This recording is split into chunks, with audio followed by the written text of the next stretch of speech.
Channel आपका स्वागत करता है। इंडिया ईयर बुक की समरी का ये अगला वीडियो है। इस वीडियो में आज हम एक बहुत ही इम्पोर्टेंट टॉपिक जो कि फाइनेंस से रिलेटेड है उसको डिस्कस करने वाले हैं। तो इस वीडियो को आप बहुत ध्यान से देख लीजिएगा। ये मैं आपको कहाँ से पढ़ा रहा हूँ, मैंने एक पीडीएफ बनाई थी related to the India year book. इस पीडीएफ में इंडिया ईयर बुक की जो कि 800 से ज़्यादा पन्नों की है, इसकी एक कंप्लीट समरी 140 पन्नों में दी गई है without missing any important data. And इस साल जैसा कि लास्ट ईयर देखा गया था, इंडिया ईयर बुक से एक्सपेक्टेड है कि कई सवाल यूपीएससी पूछ सकता है। एक चीज़ मैं आपको बता दूं, India year book is a rich resource for UPSC to frame the questions for UPSC. और जब भी यूपीएससी को कभी सवाल बनाने होते हैं तो वो वही रिसोर्सेज रेफर करता है जो कि गवर्नमेंट ऑफ इंडिया के द्वारा दिए गए होते हैं। वो कोई इंस्टीट्यूट का मटेरियल नहीं पढ़ता, वो दूसरी ऐसी कोई भी आपने कुछ भी बना दिया तो उसको नहीं पढ़ेगा, वो यूज करेगा गवर्नमेंट रिसोर्सेज। तो India year book is the government resource and that is why they are asking many questions out of it. In fact बहुत सारी ऐसी इन्फॉर्मेशन है जो आपको इंडिया ईयर बुक में मिलेगी, लेकिन नॉर्मली किसी भी कंपाइलेशन में, किसी के भी नोट्स में आपको इन जनरल नहीं मिलेगी। And that is why it is important for you to read the India year book. India year book जरूर पढ़ लीजिएगा, चाहे समरी से या फिर ओरिजिनल का ऑल दो टाइम नहीं है, इसलिए इस टाइम पे समरी बेटर है।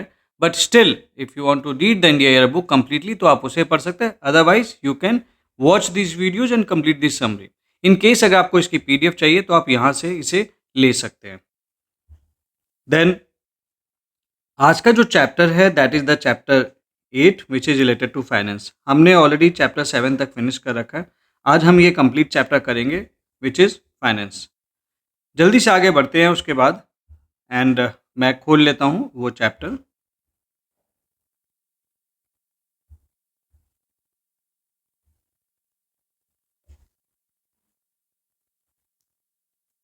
Okay, so we have reached this chapter 8 which is related to the finance. Finance, जाहिर सी बात है कि अगर इंडिया के फाइनेंस की बात हो रही होगी तो इसके करस्पॉन्डिंग कोई मिनिस्ट्री होगी which is the ministry of finance. And this in itself is a very important topic, क्योंकि you know economy is something which moves everything, क्योंकि यहाँ पे पैसे का इन्वॉल्वमेंट है। So this chapter in itself will give you much information जो आपको help करेगा। पिछले चैप्टर की तरह ये भी चैप्टर बहुत ही ज़्यादा इंपॉर्टेंट है। अगर मैं मिनिस्ट्री ऑफ फाइनेंस की बात करूँ then this is the nodal ministry for the financial administration. ये कैडर कंट्रोलिंग अथॉरिटी है for the Indian revenue service, Indian economic service, Indian cost and account service, Indian civil account service. अच्छा, बहुत सारे बच्चे ना इसे इंडियन रेवेन्यू सर्विसेज बोलते हैं, ठीक है, that is actually Indian revenue service and not Indian revenue services, ठीक है। Then we have this under the department of ministry of finance हमारे 6 डिपार्टमेंट्स हैं। उसमें से पहला है डिपार्टमेंट ऑफ इकोनॉमिक अफेयर्स जो बहुत इंपॉर्टेंट है, कई सारे रोल्स प्ले करता है। Then we have the department of expenditure, department of revenue, department of investment and public asset management, department of financial affairs, financial services and the department of public affairs. ये अभी latest add हुआ है, पहले ये ministry of heavy industries के under में था। तो अगर आपसे कभी पूछ ले कि कौन सा department list in as such latest add हुआ है in the ministry of finance, then this is this department.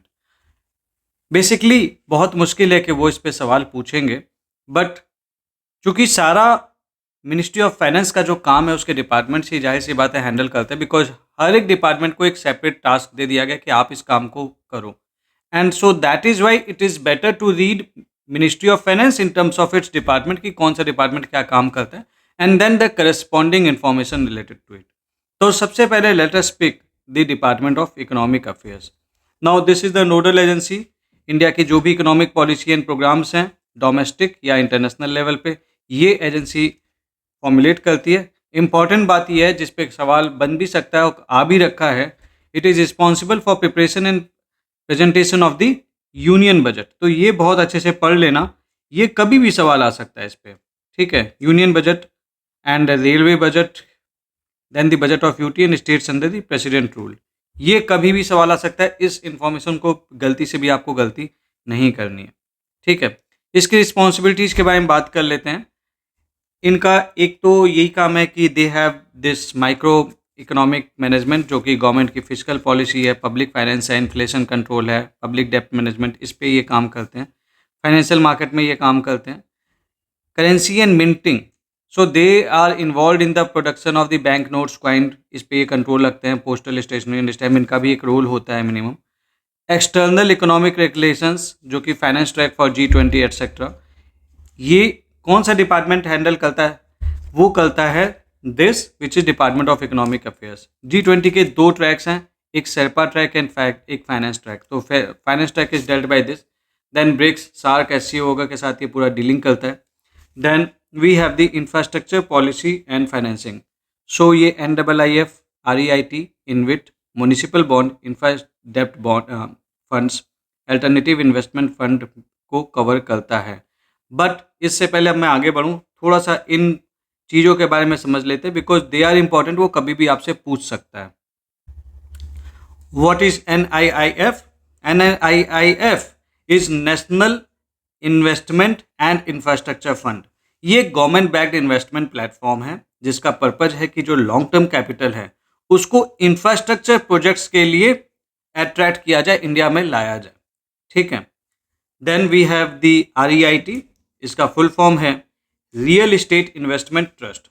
It is also a type of investment vehicle, जहाँ पे हम इन्वेस्टर का जो पैसा है वो हम पूल करते हैं, अलग अलग इन्वेस्टर्स का पैसा, और ये हम लगाते हैं in the income generating real estates. ठीक है। एंड इसको जो रेगुलेट करने वाला कौन है? SEBI regulates it. इसके बारे में और डिटेल आएगा अभी आगे चैप्टर में भी। Then we have the InvIT, that is infrastructure investment trust. ये भी REIT जैसा ही है, लेकिन यहाँ पे जो आपके इन्वेस्टर्स हैं, इनका पैसा हम रेंटल वाली चीज़ों में यूज नहीं करेंगे, हम इंफ्रास्ट्रक्चर एसेट्स में वो पैसा लगाएंगे, उसके थ्रू जो रिटर्न्स बनेंगे वो हम उनको देंगे, जैसे कि रोड्स हो गया, पावर ट्रांसमिशन हो गया, etcetera. So its purpose is to monetize the infrastructure projects for developers and giving returns to the investors.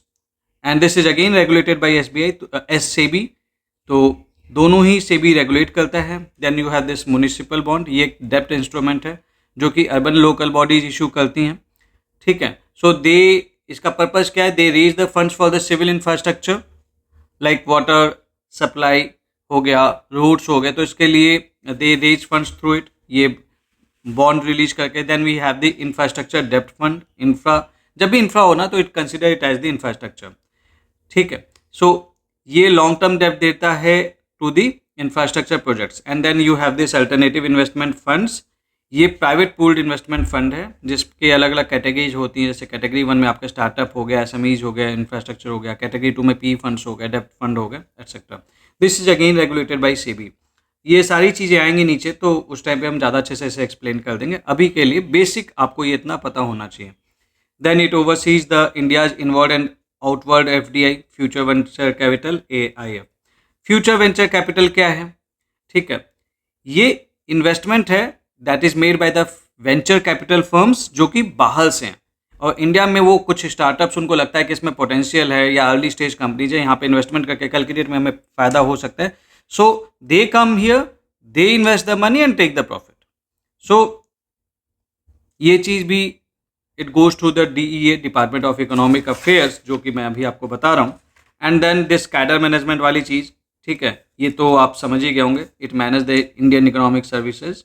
And then this digital economy and fintech, ये इसके पॉलिसी फॉर्मुलेशन में हेल्प करता है। Now what is fintech? What is fintech, ये एक सवाल बन सकता है। फिनटेक का मतलब होता है फाइनेंशियल टेक्नोलॉजी।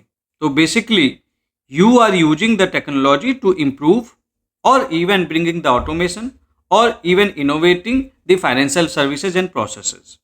ठीक है, इसमें वो सारी चीज़ आती है, जैसे जितने आप मोबाइल ऐप्स सुनते हो, ऑनलाइन पेमेंट सिस्टम सुनते हो, क्रिप्टो करेंसी सुनते हो, रोबो एडवाइजर्स भी सुनते हो, ये सारी चीज़ें आती हैं।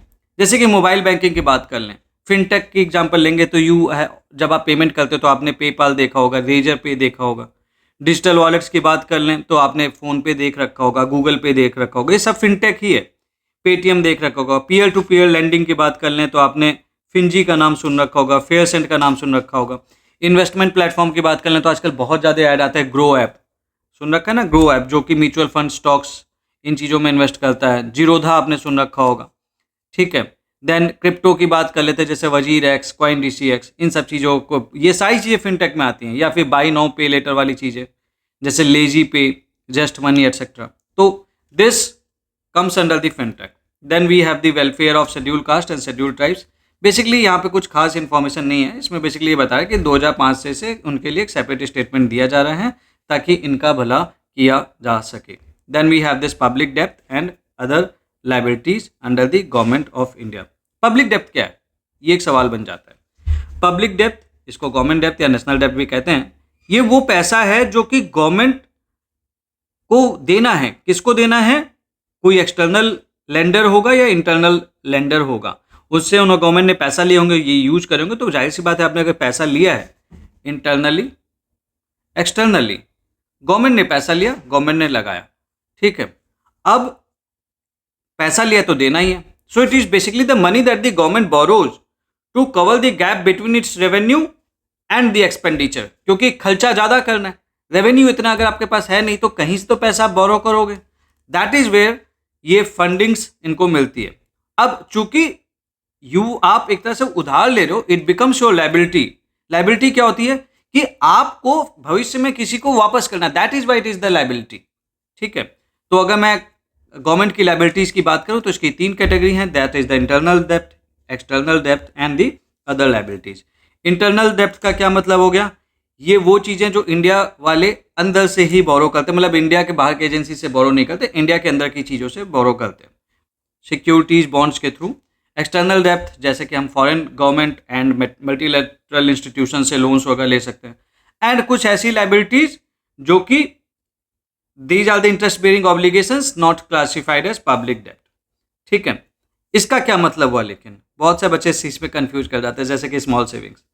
ये गवर्नमेंट की वो लायबिलिटीज हैं जिसपे पब्लिक को बेसिकली, या जहां से भी लिया उससे इंटरेस्ट मिल रहा है, लेकिन इसे ऑफिशियल पब्लिक डेप्ट फिगर में नहीं लिखा जाता, ठीक है। और क्यों नहीं लिखते? क्योंकि इंडिया में पब्लिक डेप्थ की अपनी एक डेफिनेशन है। It typically refers to the borrowing by the central government through the instruments such as government securities, such as treasury bill, या फिर आपके लोन्स वगैरह, ठीक है, एक्सटर्नल लोन्स। लेकिन ये वो लायबिलिटी है जहां पे गवर्नमेंट जो बोरो करती है वो छोटे मोटे इन्वेस्टर से करती है। वहां पे बड़े इन्वेस्टर से करती है, यहाँ पे छोटे मोटे इन्वेस्टर से बोरो कर रही थी, और इसलिए इसको अलग से एक अदर लायबिलिटीज वाली चीज़ों में डाल दिया गया। जैसे कि आपकी स्मॉल सेविंग स्कीम्स है, post office scheme, national saving certificate, public provident fund, या फिर सुकन्या समृद्धि योजना, या फिर आप प्रोविडेंट फंड आप सुनते होंगे, ठीक है।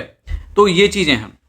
तो इंडिया के यूनियन बजट में these are shown under the liabilities under the public accounts of India, ठीक है। And they are other liabilities, so वो कंसोलिडेटेड फंड ऑफ इंडिया में नहीं आते ये, लेकिन स्टिल गवर्नमेंट का एक ऑब्लिगेशन है एंड गवर्नमेंट इस पे इंटरेस्ट पे करती है, बट इसे पब्लिक डेप्ट में इंक्लूड नहीं किया जाता है। They are subtracted from the public डेप्ट ड्यू टू अकाउंटिंग क्लासिफिकेशन। ये एक अकाउंटिंग क्लासिफिकेशन वाली चीज़ है। अब आते हैं इंटरनल डेप्थ की बात। Internal depth is managed and auctioned by RBI, ठीक है। आरबीआई इसको मैनेज करता है, ऑक्शन करता है। क्या क्या इन कंपोनेंट्स हैं इसके? मार्केट लोन हो गए, ट्रेजरी बिल्स होगी 91, 182, 364 डेज। ये आपने अपने इकोनॉमी में पढ़ रखा होगा। जहाँ जहाँ पे जरूरत है एक्सप्लेनेशन की मैं कर दूंगा, बट एक्सपेक्टेड है, क्योंकि अगर मैं ये वैसे पूरा एक्सप्लेन करने जाऊँगा तो ये वीडियो खत्म हो ही नहीं पाएगी। 14 डेज टी बिल्स, ठीक है। It is issued only to the state government. Cash management bills, special securities issued to RBI. Then compensation and other bonds. Then you have the non negotiable, non interest bearing rupee securities issued to international financial institutions. Now इसका क्या मतलब हुआ? इसका ये मतलब हुआ कि these are the type of security, मतलब एक तरीके का फाइनेंशियल इंस्ट्रूमेंट है जो कि गवर्नमेंट ऑफ इंडिया के द्वारा इश्यू किया जाता है। लेकिन पहली चीज वो नॉन नेगोशिएबल है। नॉन नेगोशिएबल का ये मतलब हुआ कि आप इसको बेच नहीं सकते, किसी के दूसरे के नाम पे ट्रांसफर नहीं कर सकते, एंड इवन ट्रेड भी नहीं कर सकते ओपन मार्केट में। सो that is why it is non negotiable. Non interest bearing, इसका ये मतलब है आपको कोई पैसा इसका एक्स्ट्रा नहीं मिलेगा, जितना लिए हैं उतना ही देंगे, इसकी वैल्यू कांस्टेंट हो जाती है। सो इन सिंपल टर्म्स गवर्नमेंट बोलेगी भैया तुमने हमको 100 रुपये दिए, हम तुमको 100 रुपये बाद में देंगे, कोई इंटरेस्ट नहीं देंगे, और तुम इसको बेच भी नहीं सकते हो, तुम इसको ट्रेड भी नहीं कर सकते हो, कुछ नहीं कर सकते, चुपचाप शांति से बैठ जाओ। Then we have this market stabilization scheme securities, जो कि लिक्विडिटी को कंट्रोल करने में और गोल्ड इंपोर्ट्स में हेल्प करता है। क्या है ये मार्केट स्टेबलाइजेशन स्कीम? ये एक टूल है बेसिकली आरबीआई के द्वारा जो यूज किया जाता है, जो कि it helps in the management of access liquidity. बहुत ज़्यादा अगर लिक्विडिटी होगी तो जाहिर सी बात है इन्फ्लेशन आ जाएगा, तो फिर हम उतना लिक्विडिटी आने नहीं दे सकते।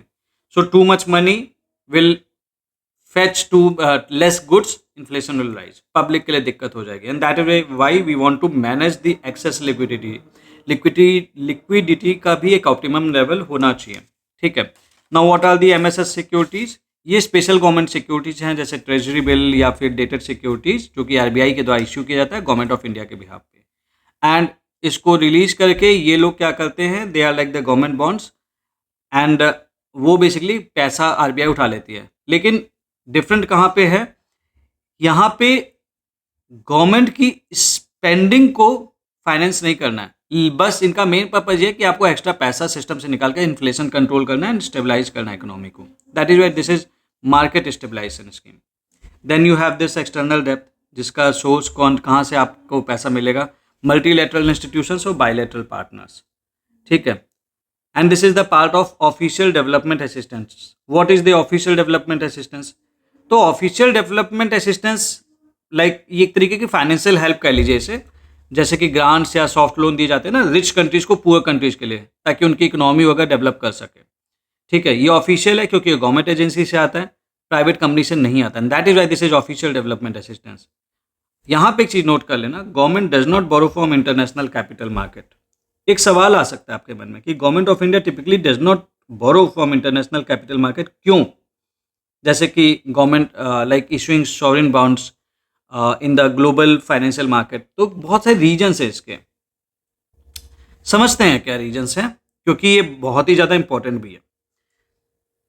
एक चीज़ तो ग्लोबल मार्केट से अगर आप बोरो करेंगे तो हम फॉरेन इन्वेस्टर के सेंटिमेंट्स के साथ वल्नरेबल हो जाएंगे, ठीक है। अगर हमने डिफॉल्ट किया तो ग्लोबल क्रेडिट एजेंसीज हमारी इमेज खराब कर देंगे, और आपको पता है कि like even though the countries जो कि सामने से अच्छा पैसा दिखाती हैं, लेकिन वो अपना दबदबा बनाए रखना चाहती है, वो चाहती हैं हम डिफॉल्ट करें।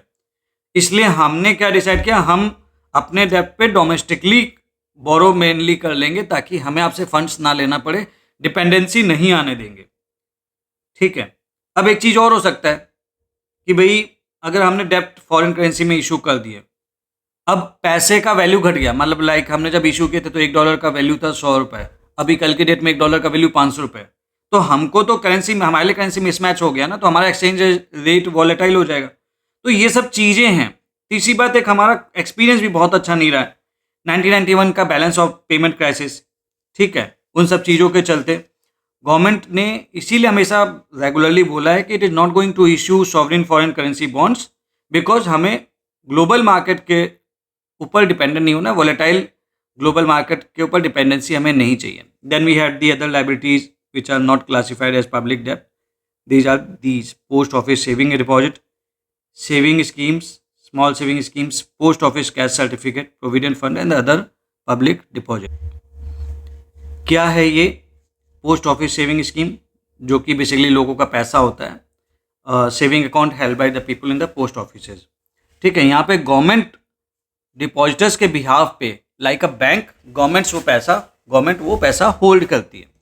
Then you have the small saving scheme. तो देखिए गवर्नमेंट कई सारी स्मॉल सेविंग स्कीम रन करती है, जैसे national saving certificate, KVP, Sukanya Samriddhi, PPF etcetera.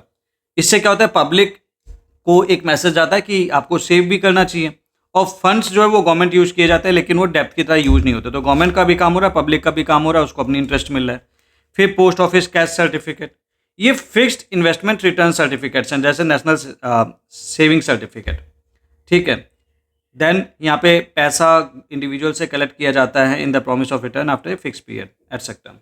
So ये मार्केट बोरोइंग नहीं है, रेदर ये पब्लिक से कलेक्ट किया जाता है सेविंग और इन्वेस्टमेंट पर्पज के लिए, जो कि गवर्नमेंट बाद में रिटर्न कर देती है, and hence it is not counted as public डेप्थ ऑफिशियली। यहाँ पे आरबीआई का क्या रोल है, एक आरबीआई का रोल भी होगा। तो आरबीआई का जो रोल है that is of the public डेप्ट मैनेजमेंट, ठीक है। And for the state government it is based upon the agreement under this, ठीक है। So RBI public debt management कर रही है सेंट्रल गवर्नमेंट के लिए, और और स्टेट गवर्नमेंट के साथ उनका अपना एग्रीमेंट होता है। यहाँ पे एक चीज़ समझ लेना कि गवर्नमेंट का जो भी डेप्ट है उसमें इंटरनल डेप्ट is the largest component. Reason आपको मैं ऑलरेडी बता चुका हूँ। एक्सटर्नल डेप्ट it's concessional in nature and it is not market based. क्या मतलब है इसका? कंसेशनल का मतलब ये है कि जो लोन दिए गए हैं, कंसेशनल अगर हम बोल रहे हैं तो लोन जो दिए गए हैं वो ईजियर या जनरस टर्म पे दिए गए rather than the regular market loans. ठीक है, तो वो सॉफ्ट लोन्स कैसे होते हैं? जिससे इनका इंटरेस्ट लोअर होता है, छोटा मतलब कम इंटरेस्ट रेट लगेगा। ठीक है, लंबे समय में पे कर सकते हो और अभी तुरंत आपको पे करने की जरूरत भी नहीं है। So something like that, that is why it is concessional in nature. ठीक है, जैसे कि इंडिया वर्ल्ड बैंक या एशियन डेवलपमेंट बैंक से 1% इंटरेस्ट रेट पे बोरो करता है, 30 साल के लिए बोरो कर रखा है। So this is something you can understand from here. Then we have this not market based, तो ये क्लियर है अपने आप में कि loans are not raised by selling bonds in the open market, जहाँ पे interest rate are supplied by demand and supply. ठीक है, सो कंसेशनल एक्सटर्नल डेप्ट, इसका मेन मुद्दा क्या है? ये सस्ता पड़ता है हमें, लॉन्ग टर्म लोन है from friendly governments and not from the global financial market.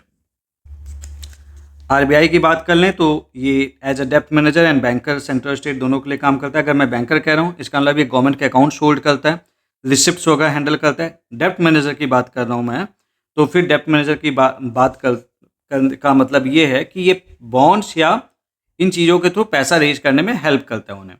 ठीक है, then other liabilities they are technically outside public डेप्ट बट ये स्टिल दे आर लाइबिलिटीज।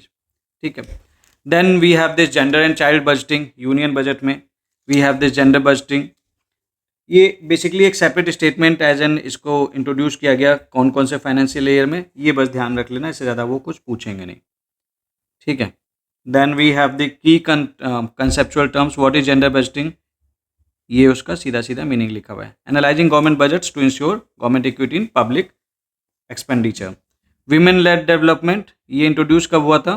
यानी I mean to say promote, it was promoted through economic survey. देखो कभी कभी कुछ important information लिखी होती है, पूछ दिया कब प्रमोट होता, ऑल्दो बहुत रेयर का केस है, मतलब as per the nature of question that UPSC is asking they won't be asking, but still अगर लिखा हुआ है तो आपको ध्यान रख लेने में ही भलाई है। ठीक है, then we have this climate finance, India का अप्रोच ग्लोबल कंटेक्स्ट में। ठीक है, what is this climate finance? कि भैया सीधा सही हो तो डेफिनेशन से ही समझ में आ रहा है कि refers to the financial resources mobilized to support climate change mitigation। mitigation का मतलब है कि हमें emission reduce करना है, adaptation कि जो भी impacts हैं उससे कोप अप करना है। इंडिया का क्लाइमेट फाइनेंस प्रोफाइल की बात कर रहे थे अभी हम। ठीक है, सो हमारे पास क्लाइमेट फाइनेंशियल के लिए कहाँ से पैसा आता है? गवर्नमेंट पैसा दे सकती है, हम मार्केट से उठा सकते हैं।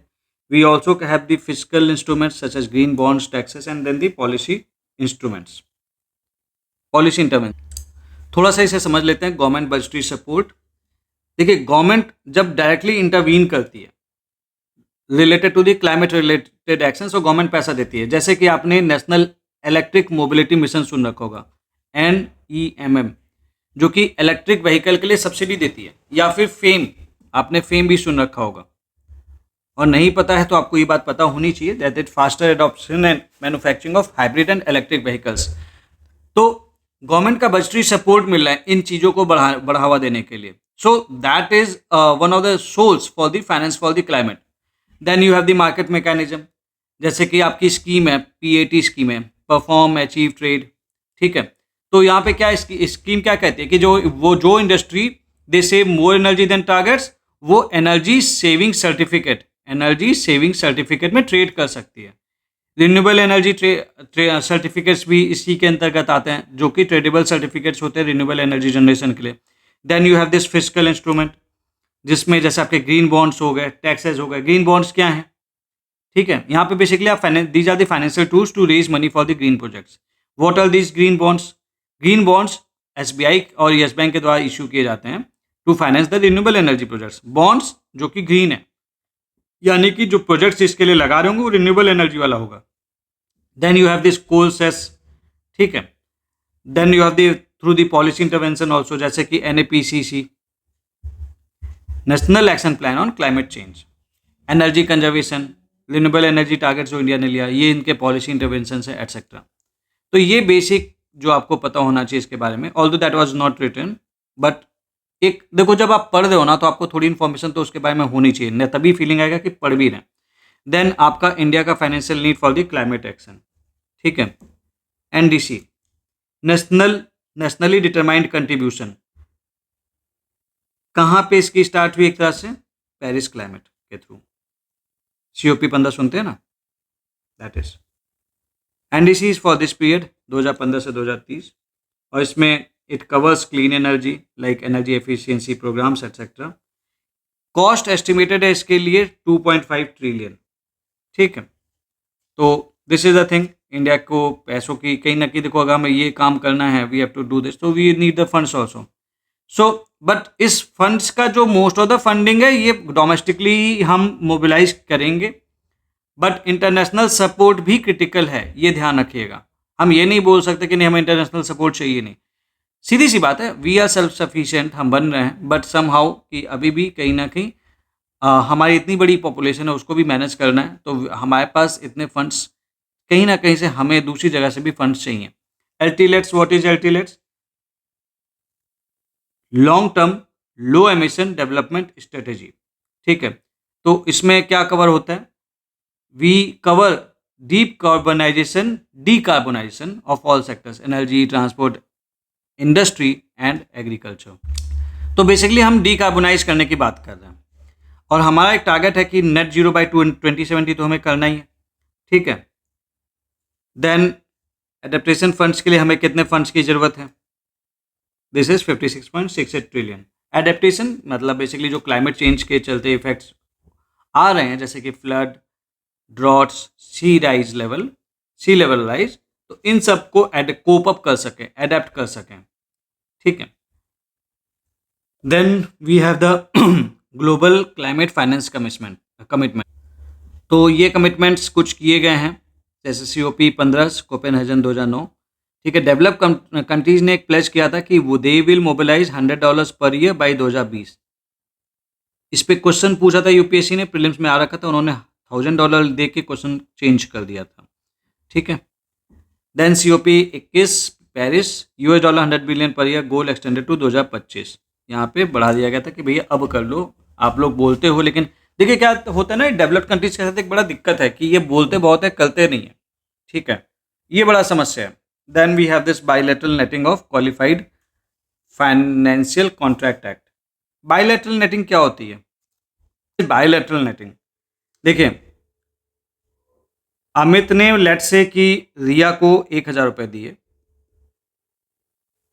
और रिया ने अमित को 700 रुपए दिए, तो एक बार ये इसको पैसे देगा, एक बार ये इसको पैसे देगी, तो उन्होंने बोला कि भैया डिफरेंस हम सेटल कर लेते हैं। तो अमित रिया से सिर्फ 300 ले लेगा तो काम बन जाएगा, और यही चीज होती है बायलैटरल नेटिंग में। इसका मतलब होता है कि let's cancel out what we owe each other and just pay the net amount. इन फाइनेंस में बहुत सारे ट्रांजेक्शन्स करने पड़ते हैं। इसका पर्पस क्या है? बेसिकली कि फाइनेंशियल वर्ल्ड में ना बैंक और कंपनी बहुत ज़्यादा ट्रांजेक्शन्स करते हैं, जैसे लोन्स देती हैं, डेरिवेटिव्स देती हैं, एटसेट्रा। तो ओवर टाइम वो एक दूसरे के पास पैसा हो सकता है, किसी ना किसी फॉर्म में उन्होंने दिया होगा डिफरेंट कॉन्ट्रैक्ट्स में। सो हर एक कॉन्ट्रैक्ट 1 by 1 करने की जगह वो नेट निकालते हैं and they only settle the final amount. इसका फायदा ये होता है कि ट्रांजेक्शन्स उतने करने नहीं पड़ते, आपका टाइम पैसा बचता है, आपका रिस्क कम हो जाता है, and it freeze up the capital also for bank to lend more. So that's it, इसके बारे में ये चीज़ आपको पता होना चाहिए।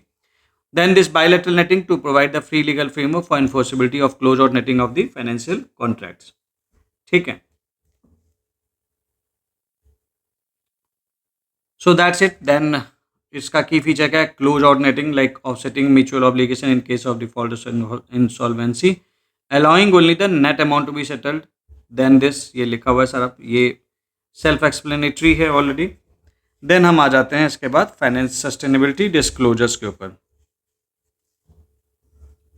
What is this sustainability disclosure? ये वो रिपोर्ट्स वगैरह हैं, all the statements which are made by the companies या ऑर्गेनाइजेशंस, कि वो बेसिकली अपना इंफॉर्मेशन शेयर कर रहे हैं कि उनकी जो एक्टिविटीज़ हैं, how it is actually impacting the government, like environment, society, economy, and that is why it is called the environmental, social and governance performance, ठीक है, environmental social and governance, and इसी चीज़ से रिलेटेड है ये sustainability disclosure. सो सेबी ने ये mandatory कर रखा है, उन्होंने बोला कि भैया आपको ये डिस्क्लोजर करना पड़ेगा। अर्लियर दे हैव टोल्ड कि भाई 100 लिस्टेड कंपनीज को ये करना पड़ेगा, बाद में अभी टॉप 1000 लिस्टेड कंपनीज को ये चीज़ they have to make the disclosure. Then you have this banking responsibility and sustainability reports. क्या reports हैं ये? It like ये भी एक मैंडेटरी डिस्क्लोजर फॉर्मेट है कि जो टॉप लिस्टेड कंपनी है, जो कि ऊपर आप अभी देख रहे हैं कि भैया आपको you have to make a disclosure regarding और environmental social and governance performance. तो ये वही चीज़ बता रहा है जो ऊपर है, वो रिपीटिशन ही है। इसका बेसिस है national guideline on responsible business conduct, responsibly business करना है, दैट्स इट। इसमें बहुत ज़्यादा कुछ काम का नहीं है, बस ये ध्यान रखना कि 1000 कंपनीज को अभी करना पड़ता है, SEBI deals with it. Then you have the sovereign green bonds. Sovereign green bonds ये कौन से बॉन्ड्स हैं? These are the government issued bonds which are use to raise money for eco friendly projects, ठीक है। मतलब गवर्नमेंट वो bond issue कर रहा है और पैसा रेज कर रहा है किस चीज़ के लिए? इको फ्रेंडली प्रोजेक्ट्स के लिए। तो घुमा फिरा के इको फ्रेंडली वाली बात है, तो वो प्रोजेक्ट्स पे हम काम कर रहे होंगे जहाँ पे इन्वायरमेंट को हेल्प मिल रही होगी, ठीक है। तो जो पैसा रेज हो रहा है वो रिन्यूएबल एनर्जी प्रोजेक्ट्स में यूज हो रहा होगा, क्लीन ट्रांसपोर्टेशन में यूज हो रहा होगा, जैसे कि metro, electric vehicles, pollution control के लिए यूज हो रहा होगा, एफॉरेस्टेशन के लिए यूज हो रहा होगा। तो ये सारी चीज़ें हैं जो आपको बेसिकली पता होना चाहिए। सो अब एक सवाल आपके मन में आ सकता है, then sir how it is different from the government bonds. तो देखो, गवर्नमेंट बॉन्ड्स जो हैं वो किसी भी चीज़ के लिए दिए जा सकते हैं, तो उनका गवर्नमेंट लाइक इन्वायरमेंट का फोकस नहीं होता है। जब वो ग्रीन लगा दिया ना, तो टोटल मेन फोकस क्या है कि भैया आपका जो फंड्स है you have to use only for the green projects and that is why this is green. तो ये पता होना चाहिए आपको। देन वी हैव दिस 2022-23 के बजट में इसको इंट्रोड्यूस किया गया था, अनाउंस किया गया था। Aim to finance public sector projects with the goal of reducing carbon intensity in the economy, ठीक है। ओनली फॉर ग्रीन प्रोजेक्ट्स, ये इंपॉर्टेंट है। कभी कई बार बच्चे ना कंफ्यूज कर जाते हैं आप लोग कि भाई सॉवरिन ग्रीन बॉन्ड है, क्या हम ग्रीन प्रोजेक्ट से बाहर जाके वो कर सकते हैं? तो भैया नहीं कर सकते, it is only for the green project, this is important. Then framework, it aligns with international capital market association green bond principles. Then foreign exchange reserve की बात कर लेते हैं। फॉरेन एक्सचेंज रिजर्व, इंडिया का फॉरेन एक्सचेंज रिजर्व है, कौन manage करता है? It is managed by RBI, ठीक है। क्यों? Why do we need a foreign exchange? We need the foreign exchange reserve to act as the buffer to support the rupee and manage external shocks, ठीक है। Foreign exchange reserve के 4 parts हैं, you know they are the foreign currency assets. Then you have the gold reserve, इस पर question आ रखा है कौन सा इसका पार्ट होता है। Then you have the special drawing rights and then you have the reserve transposition in IMF, ठीक है। अब इंडिया का फॉरेन रिजर्व 701 बिलियन तक पहुंचा है। ग्लोबली हमारे पास जो फॉरेन रिजर्व है that is the 4th highest. अभी हमसे बड़ा जो फॉरेक्स है वो चाइना, जापान और स्विट्जरलैंड के पास है। सो दैट्स इट, ये आपको पता होना चाहिए, ठीक है। देन एक लिस्ट दी हुई है, new instruments recognised as securities under securities contract regulation act. ये इसके बारे में थोड़ा सा दिया हुआ है, जैसे कि bullion spot delivery contract, bullion depository receipt, electronic gold receipt, zero coupon, zero principal instruments. Then we have this GIFT IFSC. What is GIFT IFSC? Gujarat international finance tech city, international finance service centre. ये एक तरह से एक कोशिश है to establish India as a global hub for the financial services. जैसे कि international centre, जैसे सिंगापुर बड़ा फेमस है इन सब चीज़ों के लिए, दुबई फेमस है, इसी तरह से इंडिया में भी कुछ ऐसा होना चाहिए। इसकी लोकेशन का in the GIFT city in Gujarat, ठीक है। रेगुलेटर कौन है? International finance service centre authority. And goal जो मैंने भी आपको बता दिया। Then you have the computer security incident response team, finance वाला पार्ट, तो it is a specialised unit होगा इसके अंदर में, जाहिर सी बात है, अपने आप में ये अंडरस्टूड है। और ये बेसिकली साइबर सिक्योरिटी देखता है of the financial sector. Then you have the fiscal stability, financial stability and development council, FSDC. So FSDC की अगर मैं बात कर लूँ, that is the non statutory body. ये इम्पोर्टेंट है. सो लेजिस्लेचर ने नहीं बनाया है, स्टैट्यूटरी होती तो लेजिस्लेचर ने बनाया होता. रघुराम राजन कमेटी ने ही बेसिकली इनके रिकमेंडेशन के बाद ये बनी थी. एंड इसका मेन पर्पज क्या है? It's main purpose is macro prudential supervision, inter regulatory coordination, ये सारी चीज़ें. आराम मतलब इससे अगर हम इजी लैंग्वेज में समझें to strengthen and institutionalise the mechanism for maintaining the financial stability, and that is why this is financial stability. ठीक है. इसके chairperson who is, it is the union finance minister. इस पे एक अच्छा सवाल बन सकता है. वो आरबीआई का नाम लिख देगा और आप गलती कर जाएंगे कि आरबीआई गवर्नर तो नहीं होते हैं. तो that is important. Then you have the infrastructure finance secretariat. It works under the department of economic affairs. ठीक है. इसमें बहुत ज़्यादा कुछ खास नहीं है, बट ये किसके अंडर में काम करता है इतना आपको पता होना चाहिए. Then different models of public private partnership. इन चीज़ों को तो आप ऑलरेडी जानती हैं. Build, operate, transfer.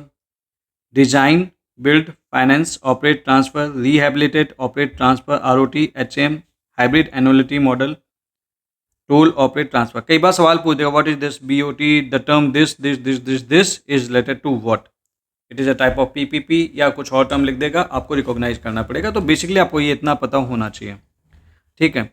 देन इसके बाद इसमें बहुत ज़्यादा कुछ खास नहीं. It is appraise by PPP appraisal committee and it is supported by viability gap funding. ठीक है. गवर्नमेंट ऑफ इंडिया की फंडिंग्स की बात करें तो 30% कैपेक्स इसके लिए, sub scheme 1, and 40% capex plus this for the sub scheme 2. Then we have the India infrastructure project development fund. ये लॉन्च हुआ था 2022 में and this was the fund for the development of bankable PPP projects. क्या मतलब हुआ इसका? देखिए, पहली बात तो ये सेंट्रल सेक्टर स्कीम है. ठीक है. इसका जो मेन ऑब्जेक्टिव है ना, that is to provide the financial support. किसको? For the development of public private partnership projects. और वो कैसे करेंगे? It will cover a specific portion of the development expenses. ठीक है. तो आप कुछ खर्चा आप देंगे, कुछ खर्चा वो देंगे, लेकिन इसकी एक लिमिट है. दैट 5 करोड़ पर प्रोजेक्ट आप मैक्सिमम दे सकते हैं. Extra cost to be borne by the sponsoring authority. ठीक है. No recovery of funds provided under this. Then you have the national monetization pipeline. This is very important. ये एक स्ट्रेटेजिक इनिशिएटिव है government of India का, जो कि 2021 में launch हुआ था. इसका मेन पर्पज क्या है? The purpose is same, the purpose is very clear. आपने पढ़ भी रखा होगा. To unlock the value of public sector assets by engaging the private sector. ठीक है. किसने डेवलप किया? नीति आयोग ने डेवलप किया इसे. ये इंपॉर्टेंट है. And definitely with the collaboration of various infrastructure ministries. ठीक है. And what they want to do, they want to unlock values from the brownfield government assets through the private sector investment. Now tell me, what is brownfield, what is greenfield? ये आपके लिए एक सवाल है जो आप मुझे कमेंट सेक्शन में करके बताना.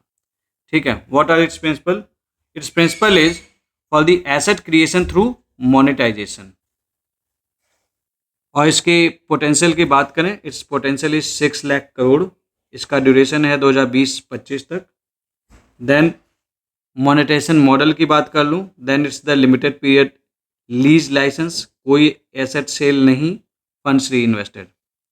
मेन चीज़ ये है कि road and railway contribute 52% of the total value. तो अगर मैक्सिमम वैल्यू पूछ लेगा तो ये आपको पता होना चाहिए.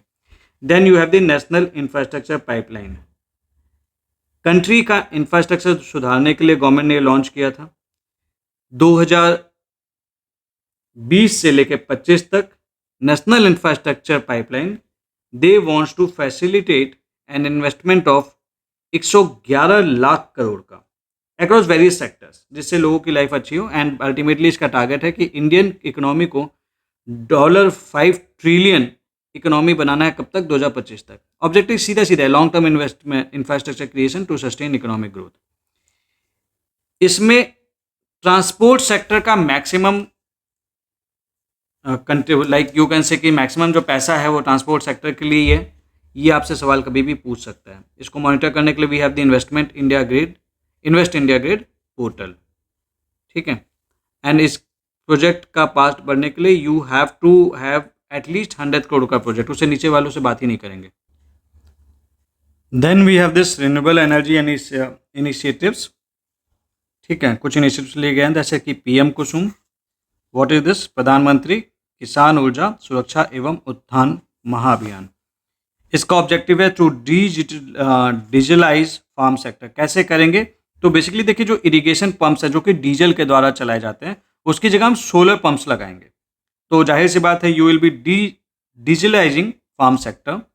देन एनर्जी सिक्योरिटी देंगे, प्रोवाइड एनर्जी सिक्योरिटी कैसे, तो हम we will be providing the energy through solar energy, ठीक है। तो इरिगेशन होगा के लिए जो भी एनर्जी आएगी सोलर एनर्जी के थ्रू आएगी, तो वो आपका इशू नहीं आएगा कि भाई लाइट कट गई। देन इनकम जनरेशन में तो काम आएगा ही, because it will enable the farmer to earn additional income by selling. जो भी सरप्लस इनकम है, जो सरप्लस आपके एनर्जी फार्मर्स प्रोड्यूस कर रहे होंगे, वो सरप्लस एनर्जी हम बेच देंगे, so that will be helping in the income generation. तो ये उस पर बेसिकली काम कर रहा है, ठीक है। Then you have the infrastructure डेप्थ फंड। क्या है ये इंफ्रास्ट्रक्चर डेप्थ फंड का पर्पज इतना सा है टू रीफाइनेंस एग्जिस्टिंग डेप्थ of infrastructure companies and to create fresh headroom for banks to lend to green field infrastructure projects, ठीक है। तो basically it is design to channel long term capital into the infrastructure projects and thereby they are actually what they are doing, they are freeing up the capital for the bank and the financial institution so that they can invest in the new projects. So ये चीज़ है इसका जो purpose है, क्योंकि पैसा फंसा रहेगा तो काम कैसे चलेगा। Free up the bank capital for greenfield infrastructure, NBFC can be set up, जो इसका स्ट्रक्चर है, ठीक है, can be set up as NBFC. वो जो भी इंफ्रास्ट्रक्चर डेवलपमेंट डेप्थ फंड्स हैं एनबीएफसी, तो आरबीआई रेगुलेट करेगा। म्यूचुअल फंड की तरह अगर आप इसे सेटअप करेंगे तो सेबी रेगुलेट करेगा। Then these are the sources of funds, long term funds from insurance, pension funds, this etcetera. ये मैंने आपसे ऑलरेडी एक्सप्लेन कर दिया। इनविट एंड आरईआईटीज के बारे में मैंने आपको ऑलरेडी बता दिया था बेसिक, ठीक है। इनविट को लाइक आप एक म्यूचुअल फंड्स की तरह सोच सकते हैं, और यहाँ पे हम क्या करते हैं, हम लोगों से पैसा लेते हैं और हम एक बड़े इंफ्रास्ट्रक्चर प्रोजेक्ट पे लगाते हैं, जैसे कि हाईवे, पावर लाइंस, एयरपोर्ट्स। बहुत सारे इन्वेस्टर्स अपना पैसा लगाते हैं। इनका पैसा लगाया जाता है इंफ्रास्ट्रक्चर में, और उससे जो इनकम जनरेट होती है you share back with the investor. तो let the people invest in the big infrastructure and earn regular incomes, क्योंकि जिनके पास पैसा होता है वो पैसा लगा के पैसा कमाते हैं। जिनके पास उतना पैसा नहीं है एग्जैक्टली एंड जो कम से भी काम चलाना चाहते हैं, उनके लिए आरईआईटी है, that is real estate investment trust.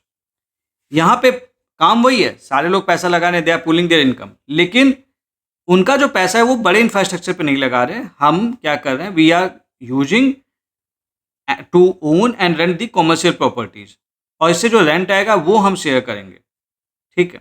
तो छोटे मोटे मॉल्स में, ऑफिस में जो पैसा लग रहा है वो आरईआईटीज के थ्रू है। देन कंपैरिजन, ये कंपैरिजन टेबल हमने बना रखा है, लाइक दोनों ही एसबीआई सेबी के द्वारा रेगुलेट किए जाते हैं, दोनों का सेम लीगल फ्रेमवर्क है, दोनों का स्ट्रक्चर थोड़ा सा अलग है, that is the pooled investment vehicle, that is the business trust. Focus मैंने आपको बता ही दिया है, बाकी ज़्यादातर इसमें कुछ और काम का नहीं है। Then you have the national investment and infrastructure fund. ये देखिए इंडिया का sovereign linked alternative asset manager है बेसिकली। यहाँ पे basically that is nature wise बात कर लें, this is collaborative investment platform for Indian and global investors. मिलकर सब पैसा इन्वेस्ट होता है। नेशनल इंफ्रास्ट्रक्चर, जाहिर सी बात है national investment and infrastructure fund है, तो यही काम हो रहा होगा। एक खास बात है जो आपको यहाँ पे नोट कर लेनी चाहिए कि गवर्नमेंट ऑफ इंडिया का इसमें शेयर केवल 49% होता है, बाकी सब इंटरनेशनल और डोमेस्टिक इंस्टीट्यूशनल इन्वेस्टर्स के पास ही रहता है, ठीक है। देन इसके अंदर में कुछ फंड्स आते हैं, जैसे कि master fund. What is this master fund, ये इंपॉर्टेंट टर्म है। मास्टर फंड एक बड़ा फंड होता है जो कि रियल इंफ्रास्ट्रक्चर प्रोजेक्ट्स में इन्वेस्ट करता है, जैसे हाईवे हो गया, एयरपोर्ट हो गया, पावर प्लांट हो गया। मतलब you can think of it like you can say कि building and owning real hard infrastructure, बड़े इंफ्रास्ट्रक्चर में, that is why this is master. Then you have the fund of funds.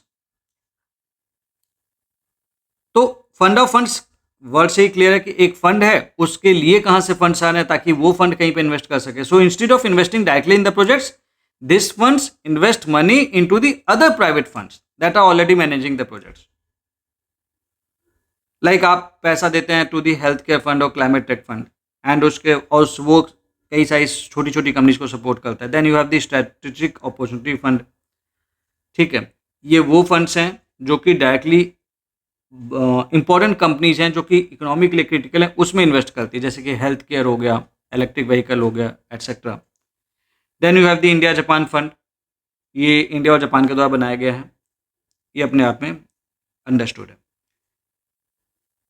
Then इसका focus sector is rail, logistics, roads, renewables, ये सारी चीज़ें in general आप पढ़ के आराम से समझ सकते हैं। Then you have the green initiatives इसके अंडर में, NIIF green frontier initiative. So this supports the India's green transition basically.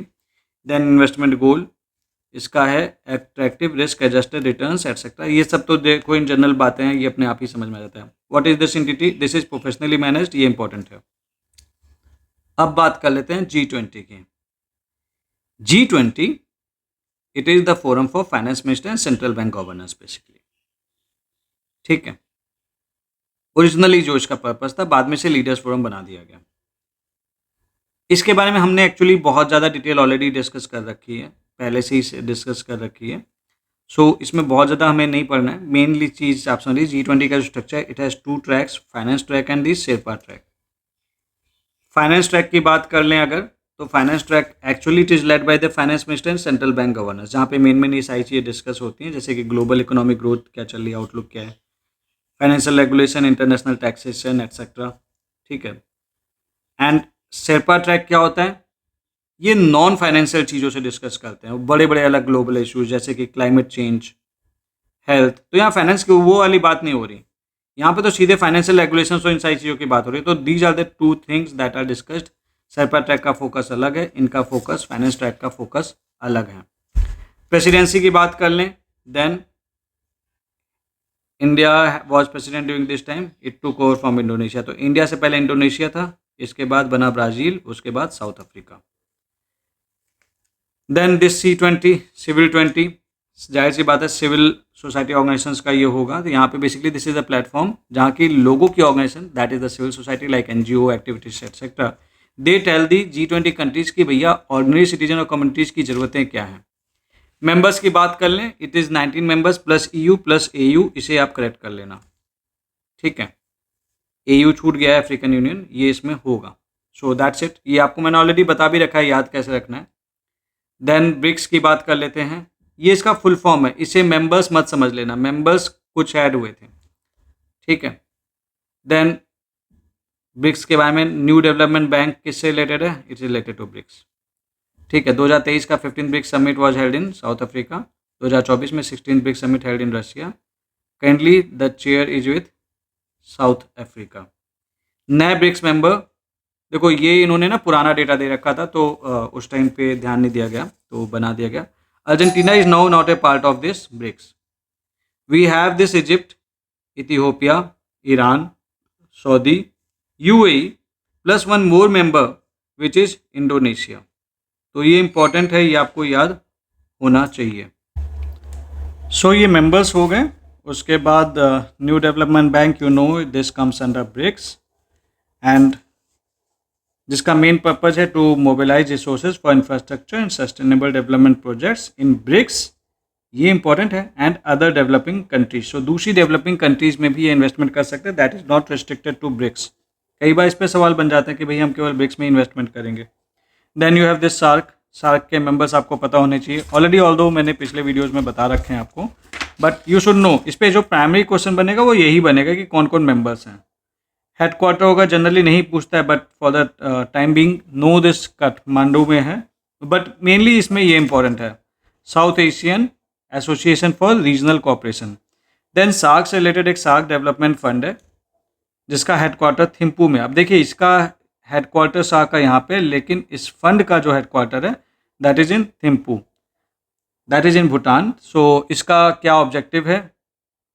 इसका जो ऑब्जेक्टिव है that is to improve livelihood and accelerate economic growth, social progress, and poverty alleviation in South Asia. Then we have this works as the umbrella financial institution for all SARC projects and the programs. Then we have the SDF, that is the funding category. Basically तीन तरीके के project में से funds दे सकते हैं वो, social, economic and infrastructure. Then इसका purpose क्या है? To promote regional cooperation and integration through the project collaboration. ये इन जनरल बातचीत है। Then we have this bilateral investment treaties, ये सार्क के अंदर में ही आता है, सार्क डेवलपमेंट फंड में ही आता है। ये इंडिया के द्वारा इनिशिएटिव लिया गया है।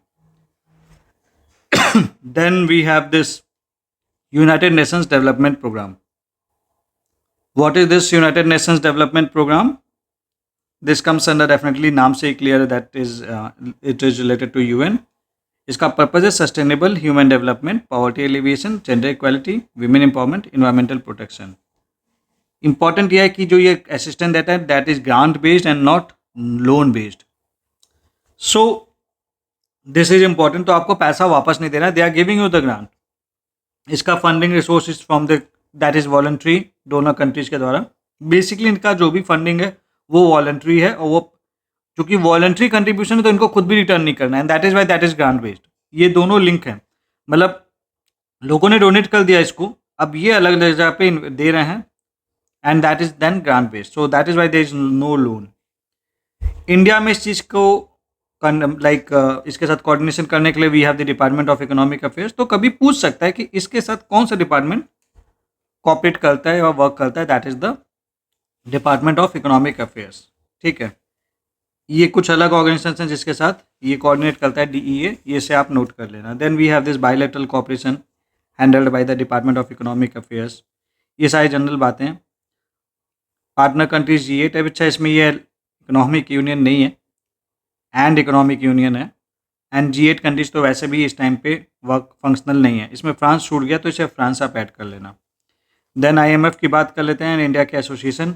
IMF का India is the founder member, ये आपको पता होना चाहिए। इंडिया के जो गवर्नर हैं, he is the ex officio member of this, मतलब इंडिया की तरफ से जो गवर्नर हैं वो फाइनेंस मिनिस्टर ऑफ इंडिया है। The board of governor of IMF consist of one governor and one alternate. तो इंडिया का गवर्नर फाइनेंस मिनिस्टर है इंडिया की तरफ से। ठीक है, इसे आप RBI का गवर्नर मत समझ लीजिएगा।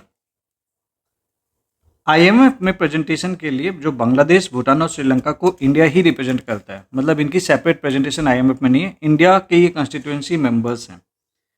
Then world bank, then you know about world bank and there is separate world bank group. World bank की जब मैं बात करता हूँ तो मैं हमेशा दो ऑर्गेनाइजेशंस की बात करता हूँ। जब मैं वर्ल्ड बैंक ग्रुप की बात करता हूँ तो there are 5 organizations. Comment section में मुझे ये बताइएगा कि वो 5 ऑर्गेनाइजेशंस कौन से हैं। इंडिया का स्टेटस वर्ल्ड बैंक के साथ क्या है कि India is one of the founder members of world bank. Then ये जनरल चीज़ें हैं जो आप जानते हैं कि IBRD का फंक्शन क्या है, provide loans, guarantees, risk management, products, advisory services. IDA international development association, it provide credits and grants to low income countries. तो ये आपको पता होना चाहिए। इन जनरल ये आपने ऑलरेडी इकोनॉमी में पढ़ रखा है, तो ये पूरा घुमा फिरा के रिपीटिशन ही एक तरीके का। न्यू डेवलपमेंट बैंक देखिए दोबारा आ गया। It is establish by the BRICS nation. जब इनिशियली थे तो ये जब एक्सपेंशन नहीं था तभी इन्होंने इसको बना दिया था, दैट इज़ वाई यहाँ पे नाम लिखा हुआ, बट इसके और भी मेंबर्स हैं, इसमें आपको कंफ्यूज नहीं होना है। हर एक शेयर होल्डर का 20% शेयर है फिलहाल। And then initial capital $1 billion हर एक फाउंडिंग मेंबर ने दिया था। तो ये मतलब in the starting this was the thing. अच्छा, ये चीज़ मैं बता दूं, ये इनिशियल फेज था जब था, अभी ऐसा नहीं है। इस टाइम पे ब्राज़ील का जो शेयर है दैट इज 18.98%। रसिया का भी शेयर सेम है, इंडिया का भी शेयर सेम है, चाइना का भी शेयर सेम है, साउथ अफ्रीका का भी शेयर सेम है। इन 5 कंट्रीज का जो शेयर है दैट इज 18.98%। उसके अलावा जो न्यू मेंबर्स हैं उसमें कुछ कुछ शेयर उनके भी हैं, जैसे कि बांग्लादेश का शेयर दैट इज 1.79%, इजिप्ट का शेयर दैट इज 2.27। तो देखिए यहाँ पे सेम है, यहाँ पे वेरिएबल है। यूएई का जो शेयर है 1.06%, और ये कभी भी पूछ सकता है। तो ये तीन जो उनकी ऑफिशियल वेबसाइट पे दिए हुए, वहाँ से मैं आपको बता रहा हूँ, ठीक है। तो ये आपको पता होना चाहिए, so that is important. Then this Asian infrastructure investment bank, ये सारी चीज़ें आपने ऑलरेडी वैसे आपने अपनी इकोनॉमी में पढ़ रखी हैं, फिर इंटरनेशनल इंस्टीट्यूशंस पढ़ रखे हैं, बट अदरवाइज अगर नहीं पढ़ रखा है तो ये एक रिच रिसोर्स है जहाँ पे इन सब के बारे में आपके पास इंफॉर्मेशन पहुँच रही है। Then Asian infrastructure investment bank, this is again the multilateral development bank, headquarter इसका चाइना में है। सिंपल, ये भी इंफ्रास्ट्रक्चर के लिए एशिया में इंफ्रास्ट्रक्चर प्रोजेक्ट्स के लिए ये फंडिंग्स करता है। इंडिया फाउंडिंग मेंबर है and second largest share holder है। फर्स्ट नेम से ही क्लियर है चाइना का है, क्योंकि इसका हेडक्वार्टर खुद ही बीजिंग में है।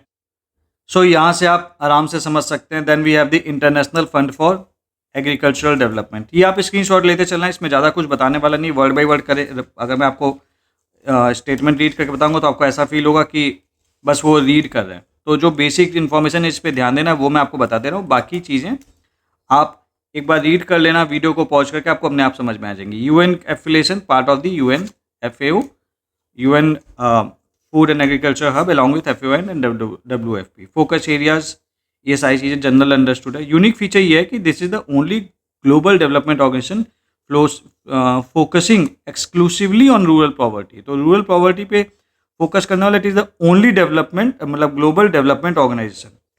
इंडिया का रोल है, मेनली ये इंपॉर्टेंट है कि India is the founder member. यही सब चीज़ें बेसिकली आपको ध्यान देनी होती हैं, बाकी तो जनरल चीज़ें चल जाती हैं। Then you have the global environment facility. Global environment facility की बात कर लें तो it provides new and additional grants and concessional fundings for global environmental goals, ठीक है। This is an international financing organisation, मतलब बेसिकली ये अलग अलग कंट्रीज से पैसा कलेक्ट करता है and it gives to the project that help to protect the government. तो ये एक तरीके का बड़ा सा फंड है जो कि पैसा दे रहा है ताकि प्लेनेट आपका बचा रह सके। मेन फोकस इसका है biodiversity, climate change, land degradation, international waters, chemicals and waste. It acts as the financial mechanism for CBD, convention on biodiversity, biological diversity. ये क्या है?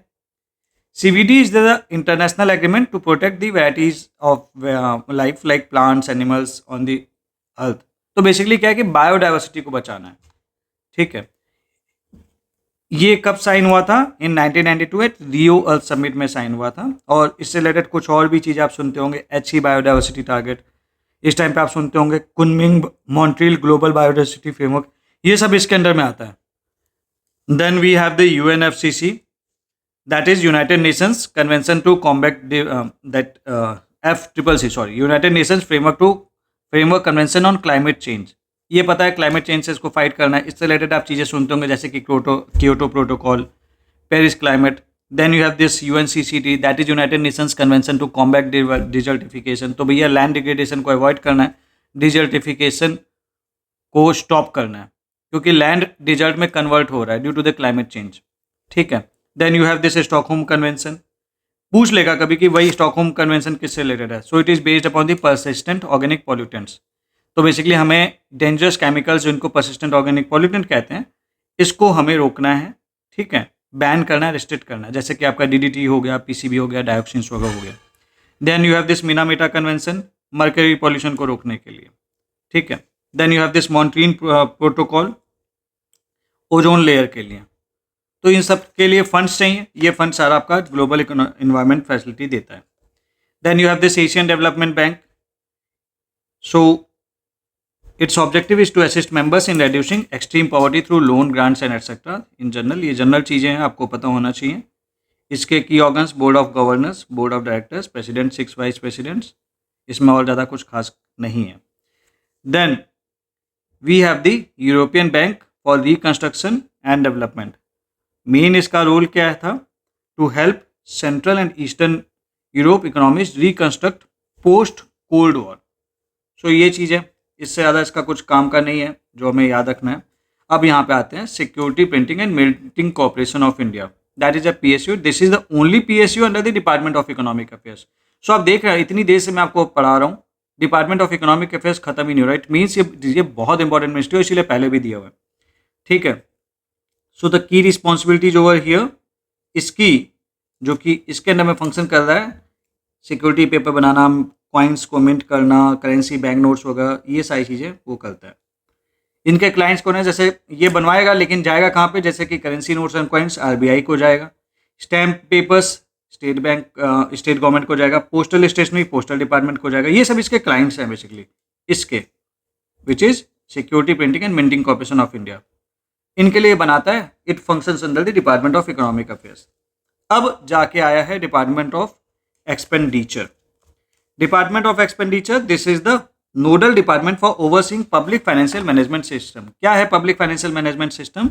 ये एक ऑनलाइन प्लेटफॉर्म है जो कि गवर्नमेंट ऑफ इंडिया के द्वारा किया गया है, जिसका मेन काम है कि you have to track and manage the flow of government money. पैसा जो गवर्नमेंट से ट्रेजरी से निकल रहा है और फाइनल बेनिफिशियरी तक कहाँ कहाँ से कैसे होकर जा रहा है, ये चीज़ को ट्रैक करना online. So it will make sure that public money is spent correctly, quickly and definitely transparently. Then you have the state finance role. It handles matter related to state finances etc. इसकी कुछ major responsibilities हैं, ये आप एक बार reading कर लेना। For the implementation of, कौन सा डिपार्टमेंट इम्प्लीमेंट करता है? फाइनेंस कमीशन एंड सेंट्रल पे कमीशन रिकमेंडेशंस को। कौन सा डिपार्टमेंट ऑडिट कमेंट्स को मॉनिटर करता है? ये सारा चीज़ ये देखता है। तो ये इसे रीड कर लेना, स्क्रीनशॉट ले लेना, बहुत इंपॉर्टेंट है। ठीक है। नेट बोरोइंग सीलिंग का भी इसी का काम है, because it is looking for this finance commission. और then we have public finance management system के बारे में थोड़ा सा और देख लेते हैं। This is developed by controller general of accounts under department of expenditure. Then इसका पर्पज क्या है कि हमें डिजिटली पेमेंट करनी है, real time fundings of like real time में इसको ट्रैक करना है चीज़ों को, इतना ही। Then we have this SNA and CNA systems. क्या है ये SNA and CNA? SNA is single node agency system. तो इसका क्या काम है? एक agency which is the single node agency, this is responsible for receiving and managing government funds for a particular scheme at the state level. तो इससे क्या होगा, क्योंकि अगर अलग अलग एजेंसीज उसको मैनेज करेंगे तो कंफ्यूजन हो जाएंगे, तो एक एजेंसी सारा कुछ हैंडल कर रही है। सो बेसिकली काम कैसे करता है कि हर एक सेंट्रली स्पॉन्सर्ड स्कीम जो स्टेट में है, इसका एक बैंक अकाउंट होता है, that is manage by this SNA, और ये फंड्स रिलीज करती है अलग अलग इम्प्लीमेंटिंग एजेंसीज को, जैसे कि डिस्ट्रिक्ट हो गया, विलेज हो गया, एज सच। और भी जो आपका पब्लिक फाइनेंशियल मैनेजमेंट सिस्टम है, ये सारा फंड मूवमेंट रियल टाइम में ट्रैक करता है। तो इसके चलते क्या होता है कि भाई पैसा इधर उधर लीक नहीं करता। Same applies for CNA, that is the central nodal agency system. ये नेशनल लेवल पे काम करता है। It manage funds release by the central government for the scheme. So at the centre one agency is coordinating the funds for the scheme across all states. एक fund, क्योंकि central government scheme होगी, सारे states में काम करेगी, तो उसके corresponding एक CNA सिस्टम होता है। That's it. Then we have this Bharat Kosh portal. It acts as a one stop service for receiving non tax receipt for the government of India. What is this? इसमें basically अगर आप बात करेंगे तो ये एक ऑनलाइन पोर्टल सिस्टम है जो कि गवर्नमेंट ऑफ इंडिया के द्वारा बनाया गया है, and citizens, companies, organisations, basically जो भी पैसा है, जैसे फाइन हो गया, नॉन टैक्स की बात हो रही है ना, फाइन हो गया, फीस हो गई, सर्विस चार्ज हो गया, ये डायरेक्टली गवर्नमेंट को ये ऑनलाइन देते हैं। ये इसका काम है, इसको ये हैंडल करता है। Functionality, it facilitates online remittance and etcetera. तो बस मेनली आपको ये याद रखना है। इस पर सीधे सवाल बना देगा भारत कोष से रिलेटेड टू लाइक कोई डिक्शनरी है कि क्या है, तो आपको ये बात पता होना चाहिए। Then you have this audit para management system portal. ये डिपार्टमेंट ऑफ एक्सपेंडिचर के द्वारा डेवलप किया गया है। ठीक है। तो बेसिकली ये क्या करता है कि जो भी ऑडिट ऑब्जर्वेशंस है, जैसे कि उसको ऑडिट पैरा कहते हैं, ठीक है, जो कि CAG के द्वारा ऑब्जेक्शंस वगैरह कुछ भी उठाए गए होते हैं, तो उसके ऊपर काम करवाता है। जैसे कि देखिए CAG ने गवर्नमेंट का कोई ऑफिस ऑडिट किया और उसको कुछ पता चली, there are some problems, there are the improper use of funds, there are the delay in projects etcetera. तो हर एक प्रॉब्लम को हम कहते हैं audit para, audit para. Offices से एक्सपेक्ट किया जाता है कि दे एक्सप्लेन टू देम या फिर इसको फिक्स कर। That is the thing that this APMS portal. अब इसके बाद हम आ जाते हैं like this is developed by department of expenditure, ये इंपॉर्टेंट है, ठीक है, not the CAG, rather department of expenditure. ये यहाँ पे बहुत लोग कंफ्यूज कर जाएंगे। Then we have the direct tax से कुछ रिलेटेड इनिशिएटिव्स हैं लाइक विवाद से Vishwas scheme. So what is this, you know, बहुत कॉमन हो गया, अब तो ये लोग तुरंत पहचान जाते हैं, देखते हैं, पूछ देगा कि किससे रिलेटेड है, तो इनकम टैक्स वगैरह से रिलेटेड है, डायरेक्ट टैक्स से रिलेटेड है। Settling pending income tax litigation है CIT level. Then you have the e verification schemes. जो इस टाइप का नाम होगा ना जिसका कोई स्पेसिफिक कुछ नहीं होगा, तो इन जनरल वो आपसे ये सवाल नहीं पूछेंगे। विवाद, जो अजीब से नाम होते, अलग नाम होते हैं, जैसे विवाद से विश्वास, ये सब पूछ सकते हैं, ये नहीं पूछेंगे। Then we have this tax net project, हमने कवर भी किया था पिछले वाले वीडियो में। It is actually digitally connecting income tax offices all across India. तो ये एक तरीके का प्राइवेट इंट्रानेट है जो कि केवल, जिसको केवल टैक्स डिपार्टमेंट के लोग ही एक्सेस कर सकते हैं, एंड इनका आपस में कोऑर्डिनेशन वगैरह इसमें चलता है। Then it is something about ED, enforcement directorate, जहाँ पे मैं पहले काम करता था, ठीक है। सो इसका initial mandate was to enforce FERA, बाद में FERA was repealed and it was replaced by FEMA. तो इस टाइम पे जो की फंक्शंस है, कौन कौन सी एक्ट्स ED मैनेज करता है, that is FEMA, foreign exchange management act, PMLA, prevention of money laundering act, fugitive economic offenders act, and COFEPOSA, that is conservation of foreign exchange and prevention of smuggling activities act. ये related activities है, इन general word से ही clear है। Then you have this NARCL। NARCL क्या है, ये government की बैड कंपनी है, to take over the bad loans. Bad loans लेंगे बैंक से, उसको क्लीन अप करेंगे और बैंक को बोलेंगे भैया आप जाके तुम लेंड करो, इसलिए इसको बैड बैंक भी कहते हैं, ठीक है। जरूरत क्या थी इसकी, देखिए सीधी सी बात है, इंडियन बैंक में जो हैं they are struggling with the huge bad loans. ये लोग पैसा ले लेते हैं, बड़े बड़े लोग जमाले टाइप के, और चले जाते हैं, ठीक है। सो दे आर, तो ये दे आर नॉट गिविंग, तो ये बैड लोन में कर चला गया। अब बैंक के पास कम पैसा है कि लोन ले सकता है, लोन दे सकता है, तो बैंक चलेगा कैसे। सो इस चीज़ को हैंडल करने के लिए NARCL को क्रिएट किया गया, तो वो ये बैड लोन खरीद लेते हैं और बैंक को फ्री कर देते हैं कि आप जाओ और लेंड करो लोगों को और इकोनॉमी को ग्रो करो, ठीक है। अब ये क्या करेंगे लेके इससे बैड लोन, तो NARCL they have the, this is the body which tries to recover the money by selling assets. तो उनका अपना एक्सपर्टीज है, उसमें रिस्ट्रक्चर कर देते हैं लोन को, लीगल एक्शंस लेते हैं, जो भी उससे रिलेटेड बैड लोन से रिलेटेड पंगे, ये फिर NARCL अपना अपने पास रख लेता है, बैंक टेंशन फ्री हो जाता है। So it cleans up the bank balance sheet by taking over and resolving the bad loans. यही सारी चीज़ें इसमें लिखी हुई है। इसका जो टारगेट, स्ट्रेस्ड टारगेट है, that is 2 lakh crore. NARCL they takes bad loans and then Indian Debt Resolution Company Limited manage resolution and asset disposal। ये याद कर लेना, ये इंपॉर्टेंट है, कभी भी पूछ सकता है, ठीक है। गवर्नमेंट की गारंटी 30,000 करोड़ तक की है, valid for 5 years until final settlement of the loan whichsoever is earlier. Then you have this national bank for financing infrastructure and development, NAFPID। क्या है ये गवर्नमेंट बैक्ड बैंक है, that is specially created to fund big projects in India, like highway हो गया, airport हो गया, etcetera हो गया, ठीक है। देन इसका पर्पज सिंपल है, लॉन्ग टर्म लोन देना है, non recourse infrastructure financing and all. इसको all India financial institution status दिया गया है RBI के द्वारा। Then we have this digital banking units. Digital banking units ये क्या है, डिजिटल बैंकिंग यूनिट्स ये वो स्पेशल ब्रांचेज हैं जो केवल डिजिटल बैंकिंग सर्विसेज देते हैं। तो कोई कैश काउंटर नहीं होता यहाँ पे, कोई ट्रेडिशनल पेपर वर्क नहीं है, इट इज़ कम्प्लीटली डिजिटल, ठीक है। जैसे SBI ने खोला है digital banking unit in the Palamu Jharkhand और in the Puducherry, Punjab national bank ने खोला है Agra. So this is something जो हो रहा है। 75 डिजिटल बैंकिंग यूनिट्स लॉन्च किए गए थे 75 डिस्ट्रिक्ट्स में to mark 75 years of independence. It is being implemented by public, private and small financing banks. So 25 banks जो कि पब्लिक बैंक हो सकता है, प्राइवेट बैंक हो सकता है, स्मॉल फाइनेंस बैंक, इन लोगों ने से इम्प्लीमेंट करा। Then you have this account aggregator framework. तो basically this concept was introduced by RBI। इसमें जो एंटिटीज इन्वॉल्व है they are the account aggregators, NBFC authorised by RBI, FIPs, FIU, REBIT। तो ये चीज़ है, ठीक है। Then let's go to the next EDRT।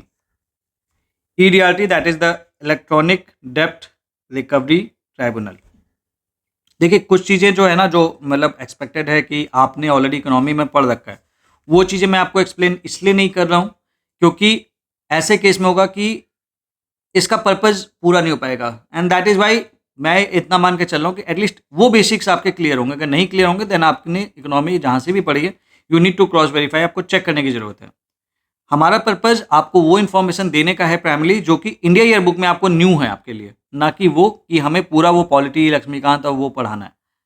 So this is the thing. तो we were talking about EDRT, that is electronic डेब्ट recovery tribunal. ये एक ऑनलाइन प्लेटफॉर्म है गवर्नमेंट ऑफ इंडिया के द्वारा, जहाँ पे बैंक्स और financial institution they can file the case electronically to recover the loans from borrowers जिन्होंने पैसा वापस नहीं दिया है। ठीक है। Then we have e-Bikray, that is the e-auction platform for the bank properties. नाम से क्लियर है, क्वेश्चन पूछेगा तो इतना ही पूछेगा। इसकी नोडल एजेंसी नोट कर लेना, that is MSTC limited under the ministry of steel, that is important. So this is the common platform for e-auction of attached bank properties by the public sector banks, and it facilitates e-payment and user-friendly property transactions. Then you have the ease reforms, enhanced access and service excellence. This was launched by the Department of Financial Services, Ministry of Finance. Purpose क्या है? Simple सा है, to comprehensive reform for public sector bank. EASE reforms are related to the reform of public sector bank. ये एक एक line का सीधा सवाल आएगा। देन रीजनल रूरल बैंक के बारे में है। ठीक है, ये बैंक्स बने थे RRB एक्ट के अंडर में। पर्पज इनका है कि they have to provide the institutional credit to rural and agriculture sectors and they serve as the alternative to cooperative credit. इनका ownership structure, government of India की shareholding 50% है, sponsor bank 35% and state government का 15%। ये आपको पता होना चाहिए, वैसे भी एक्सपेक्टेड ये चीज़ आपको पता होंगी। नाबार्ड के बारे में बात कर लेते हैं। नाबार्ड का प्राइमरी रोल क्या है?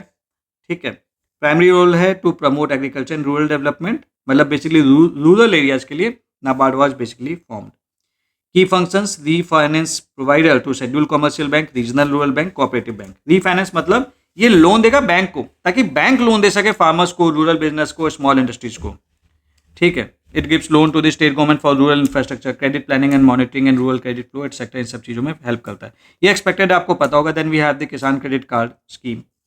ठीक है, Kisan credit card, it provide timely and adequate credit to the farmers for cultivation needs, input purchases, allied agriculture activities. यहाँ पे आप एक चीज़ ध्यान रख लेना कि जो जो चीज़ें आपके सामने आ रहा है नजरों के सामने से, बस इतना खुद से पूछ लेना कि मुझे ये टॉपिक आता है कि नहीं। अगर नहीं आता है तो आपने जहाँ से पढ़ रखा है उसे चेक क्रॉस वेरीफाई कर लेना। अगर वहाँ पे भी नहीं दिया होगा तो प्लीज़ स्क्रीनशॉट लेके नोट्स बना लेना and make sure that you revise it. Question कब आ जाएगा आपको खुद नहीं पता चलेगा। किसान credit card is issued by all eligible schedule commercial bank, RRB and cooperative bank. सवाल पूछ सकता है कौन कौन इशू कर सकता है। इसका टेन्योर 5 साल के लिए होता है। 10% annual increase in the credit limit is there. ठीक है, देन इंटरेस्ट सबवेंशन कितना है इस पे, ये परसेंटेज होगा दिया हुआ है, तो इन जनरल आपको ये पता होना चाहिए। Then you have the rural infrastructure development fund. Again क्योंकि मेन काम तो नाबार्ड कर रहा है, तो that is why NABARD is overlooking this. इसका ऑब्जेक्टिव क्या है? To provide loans to the state government for completing ongoing rural infrastructure projects. Last mile funding strategy के ऊपर ये काम करता है। फंडिंग सोर्सेज के क्या हैं? यहाँ पे इसके पास पैसा कहाँ से आ रहा है? From the contribution from the commercial bank, foreign bank, regional rural bank and small finance bank. ठीक है, it is linked to the bank shortfall in PSL as mandated by RBI, then covers this. Then we have the आत्मनिर्भर भारत अभियान। इसके अंदर में agriculture infrastructure fund आता है। ठीक है, what is this agriculture infrastructure fund? ये गवर्नमेंट स्कीम है जो कि लो इंटरेस्ट लोन्स देती है। किसको? फार्मर्स को, एंटरप्रेन्योर्स को, कोऑपरेटिव्स को, ताकि वो बेटर फार्मिंग इंफ्रास्ट्रक्चर को डेवलप कर सके। जैसे कि किसान होगा वेयर हाउस बनाते हैं, कोल्ड स्टोरेज होगा बनाते हैं, so that they can store and earn better from their produce, वो चीज़ें खराब ना हो। तो that is why you are actually developing the agriculture infrastructure through this fund। ठीक है, ये ministry of agriculture and farmers welfare के द्वारा इम्प्लीमेंट किया जा रहा है। इसका टेन्योर 2020 से लेकर 2023-24 तक है। लेंडिंग टारगेट 1 लाख करोड़ का है। ठीक है, 1 लाख करोड़ हम पैसा देंगे। Objective, mobilize long-term debt financing, developing post-harvest management infrastructure, etc. Then you have this animal husbandry infrastructure development fund. Target lending 15,000 crore. ये जनरल चीज़ें हैं इसके बारे में. Then you have this, we have come to the insurance sector. तो आप देख रहे हैं कितनी सारी चीज़ें ये ministry of finance actually handle कर रहा है. देन यू हैव दिस प्रधानमंत्री वय वंदना योजना. अब ये सभी स्कीम्स हैं जो आपने ऑलरेडी पढ़ रखी हैं, तो आपको पता होना चाहिए. It is expected from you. This is implemented through LIC. याद रखिएगा. टारगेट ग्रुप कौन से हैं? Senior citizen 60+ and above. 10 साल का इसका टेन्योर है. To provide assured minimum pension for the 10 years. ठीक है. देन यू हैव दिस प्रधानमंत्री जीवन Jyoti Bima Yojana to provide life insurance to low income individuals. Coverage death due to any reason. Age eligibility, ये सब याद कर लेना लिटरली, मतलब इसमें कुछ बताने वाला है नहीं. ये सब आप याद कर लेना, कभी भी क्वेश्चन बन जाएगा. प्रधानमंत्री सुरक्षा बीमा योजना provide accidental insurance for accidental death और डिसेबिलिटी. इनकी एलिजिबिलिटी और इन सब चीज़ों पे सवाल यूपीएससी ने पूछ भी रखे हैं, इसलिए ये सब याद कर लेना. ये तीनों चीज़ों को क्या क्या, दिस एंड दिस. ठीक है. This is the coverage, age eligibility, annual premium, sum insure 2 lakh for death and total disability. इसको आप नोट कर लेना, इंपॉर्टेंट है, कभी भी सवाल बन सकता है. ठीक है. Then you have this national pension system. National pension system, it is for the new government recruits. Voluntary है, मतलब आपको फोर्स नहीं किया जा रहा है कि आपको इसको लेना ही लेना है. It is regulated by PFRDA and its nature is low cost, market link, portable, self sustaining pension system. ठीक है. इसके कुछ इकोसिस्टम के कुछ कंपोनेंट्स हैं, like point of presence. Then you have this central record keeping agency etcetera. Department of post is also a point of presence वाला part. ठीक है. Then you have the Atal pension Yojana. इसको भी याद कर लेना, कभी भी सवाल बन जाएगा. देखिए जो जो स्कीम्स मेंशन्ड है ना इंडिया ईयर बुक में, आ जाएंगे सवाल, आपको 1-2 सवाल आराम से मिलेंगे. तो इट्स वेरी इंपॉर्टेंट ये, और इसमें कुछ बताने वाला भी नहीं है. सीन ये है क्योंकि इट इज एक्सपेक्टेड कि आपने पढ़ रखा होगा. तो जो जो मैं बताता जा रहा हूँ कि भाई ये स्कीम इंपॉर्टेंट है, उसको जरूर अच्छे से कर लेना. This is something about this. It is administered by PFRDA. It is the part of national pension system. ये ओल्ड एज सिक्योरिटी देता है. अब इसमें एग्जैक्टली क्या बताऊँ फिर. Eligibility, all Indian citizen aged 18 to 40 years can avail it. You must have a saving bank account. Fixed monthly pension मिलेगा 1,000 से 5,000. ये सब याद करने वाली चीज़ें हैं, तो बार बार पढ़ेंगे, रिवाइज करेंगे तो याद हो जाएगा. Then Pradhan Mantri Jan Dhan Yojana. This was the financial inclusion वाला चीज़. की ऑब्जेक्टिव की बात कर लें तो universal access to banking through a bank branch और fix point banking correspondent within the reasonable distance and financial inclusion of all households. At least 1 banking account per household हमें करना है.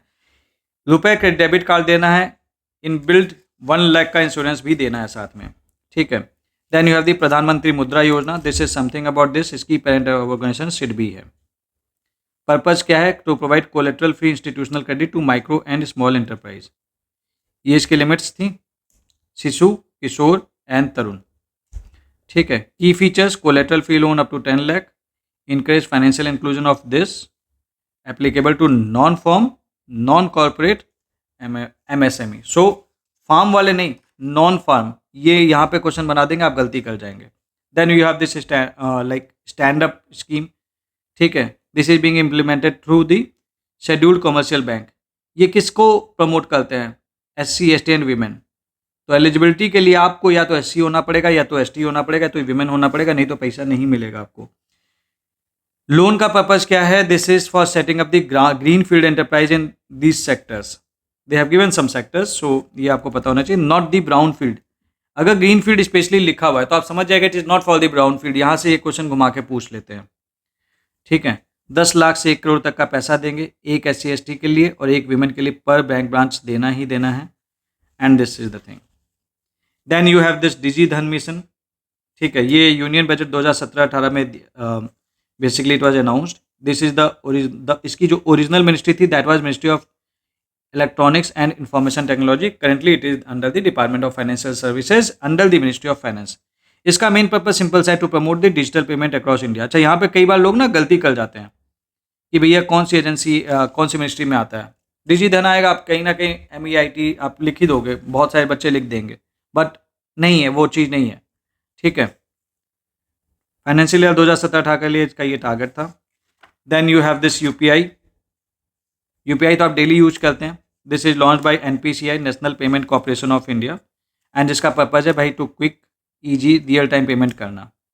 ठीक है, then this is something post innovations 2021 innovations in UPI. आप e rupee आया, it is the prepaid purpose special digital voucher. 123 pay आया UPI service for featured phone, UPI plug in, Aadhaar OTP onboarding, RuPay credit card on UPI, UPI lite. ये सारी चीज़ें आपकी innovations in the UPI. उससे related जो India yearbook में जो चीज़ें डिटेल्स थी वो ऑलरेडी यहाँ पे मेंशन्ड है। ठीक है, यूपीआई इस टाइम पे कहाँ कहाँ लाइव है, that is in UAE, Bhutan, Nepal. यहाँ पे भी मतलब यूपीआई बेसिकली फंक्शनल है। ठीक है, तो ये कंट्रीज आपको नाम पता होना चाहिए क्योंकि स्पेशली मेंशन था। आप कुछ कंट्रीज के नाम दे देगा और आप कंफ्यूज हो जाओगे। तो यूपीआई कहाँ कहाँ लाइव है, फ्रांस, श्रीलंका, भूटान, यूएई, नेपाल। अच्छा, यहाँ पे इंडिया ने कार्ड भी लॉन्च किया है, आपको मैंने बताया था। That is related to this RuPay card के इंफ्रास्ट्रक्चर के बेसिस पे बना है। उस कार्ड का नाम बताना आप मुझे, पिछले वीडियोस में बता रखा था, पूछ सकता है वो कार्ड किस कंट्री से रिलेटेड है। ठीक है, देन दी डिसइन्वेस्टमेंट पॉलिसी की बात कर लें। देन गवर्नमेंट की अभी की जो डिसइन्वेस्टमेंट पॉलिसी है उसका की कंपोनेंट क्या है, that is the strategic disinvestment. Privatisation करना है। वाई प्राइवेटाइजेशन करना है, सो दैट बेटर फंक्शनिंग हो सके एंड गवर्नमेंट अपनी दूसरी चीज़ों पे काम कर सके। अब स्ट्रेटेजिक डिसइन्वेस्टमेंट की बात कर लेते हैं। स्ट्रेटेजिक डिसइन्वेस्टमेंट में you are actually substantially selling the government share holding in central public sector units. Management control आप उनको दे दोगे, माइनॉरिटी सेल में आप उनको मैनेजमेंट कंट्रोल नहीं दोगे, ये फ़र्क है। ठीक है, then there is no only minority stake sales conducted and no strategic disinvestment. 2004-15 में ये हुआ था। 15 के बाद strategic disinvestment has been revived with a new approach. NITI Aayog का रोल क्या है? NITI Aayog is actually identifying central public sector enterprises for strategic disinvestment. Criteria वो इस चीज़ को ध्यान रख रहे हैं कि national security, sovereign function and this ये इम्पैक्टेड नहीं होना चाहिए। स्ट्रेटेजिक डिसइन्वेस्टमेंट क्या है? बेसिकली अगर आप इसकी बात करें, अगर नीति आयोग का रोल की बात कर लें तो NITI Aayog it has a job to suggest कि भाई कौन सी government agency it should be sold fully या partially to the private sector. ये नीति आयोग रिकमेंड करता है बेसिकली। और नीति आयोग डिसाइड करते समय कि किस सेंट्रल पब्लिक सेक्टर इंटरप्राइज को सेल करना है, रखना है, 3 चीज़ें वो देखता है। पहली चीज़ नेशनल सिक्योरिटी। अगर इसकी बात कर लेते हैं कि अगर कंपनी इंडिया की सेफ्टी और डिफेंस के लिए इंपॉर्टेंट है तो नहीं बेचना है, जैसे HAL, BEL, डिफेंस सिस्टम में इनका रोल है, तो we should not sell it. Then we have this sovereign functions at arms length. मतलब अगर कोई कंपनी है वो बहुत ही क्रिटिकल इंपॉर्टेंट फंक्शन प्ले कर रही है जो कि केवल गवर्नमेंट ही कर सकते, तो उसको रखना है। जैसे कि करेंसी की प्रिंटिंग है, प्राइवेट के हाथ में तो नहीं दे सकते। सिक्योरिटी प्रिंटिंग प्राइवेट वालों के हाथ में तो नहीं दे सकते। और एट आर्म्स लेंथ का इसका मतलब ये है कि even if they are government owned, उनको इंडिपेंडेंटली और प्रोफेशनली मैनेज करने देने का मौका देना चाहिए without the daily government interference. ठीक है, then program market imperfections and public purpose, कि अगर market is failing to serve common people properly और there is a big public need, government company should continue at this place. For example rural banking, वहां पे private banks नहीं जाना चाहते, तो ऐसे केस में गवर्नमेंट को भी वहां पे रहना है। ठीक है, देन पर्पज की बात करें, पर्पज ऑफ डिसइन्वेस्टमेंट पॉलिसी, जाहिर सी बात है गवर्नमेंट का जो प्रेजेंस है नॉन कोर सेक्टर से हटाना है, कम करना है basically, and enable this Atmanirbhar Bharat. And finally this last topic, this was a long video actually, new public sector enterprise policy 2021 की। ठीक है, इसका objective was simple, to unlock the economic potential of public sector enterprise, improve productivity etcetera. तो basically public sector enterprise के privatisation वगैरह में किन चीज़ों का आप ध्यान दे रहे हैं, वो इससे रिलेटेड उन्होंने पॉलिसीज कुछ बनाई हैं। इन्होंने उसको 4 स्ट्रेटेजिक सेक्टर को आइडेंटिफाई किया है। तो पहली चीज़ तो आपको ये पता होना चाहिए कि आपके 4 स्ट्रेटेजिक सेक्टर्स कौन से हैं: national security, energy security, critical infrastructure and the provision of financial services and availability of important minerals.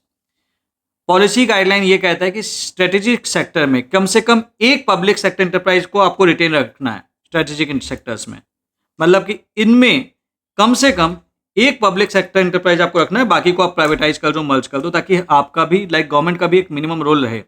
और नॉन स्ट्रेटेजिक सेक्टर जो इनके अलावा बाकी सेक्टर्स हैं सबको प्राइवेटाइज कर दो, और अगर फिजिबल नहीं है उसको रन करना तो बंद कर दो। एंड डेफिनेटली इसका विरोध भी बहुत ज़्यादा होता है, क्योंकि जो वहाँ के गवर्नमेंट सर्वेंट्स हैं वो नहीं चाहते कि ऐसा हो। ठीक है, this policy does not apply to non for profit companies, central public sector enterprise with developmental और promotional role, central public sector enterprise supporting vulnerable groups. Now अच्छा, एक टॉपिक ये रह गया, मतलब this was not the last topic, Bharat bond ETF. Bharat bond ETF क्या है? एक special type of mutual fund है जो कि गवर्नमेंट ऑफ इंडिया के द्वारा लॉन्च किया गया है। And this allows normal people to invest in bonds issued by the government owned company. तो government owned companies bonds issue करेंगे, लोग इसे people will be investing. So this provides investment in AAA rated bonds issued by central public sector enterprise. This is an exchange traded fund, first of its kind in India, इसलिए ये important हो जाता है। 32,400 करोड़ हमने अभी तक raise किया है। ठीक है, and it comprise only high quality AAA rated public sector bonds.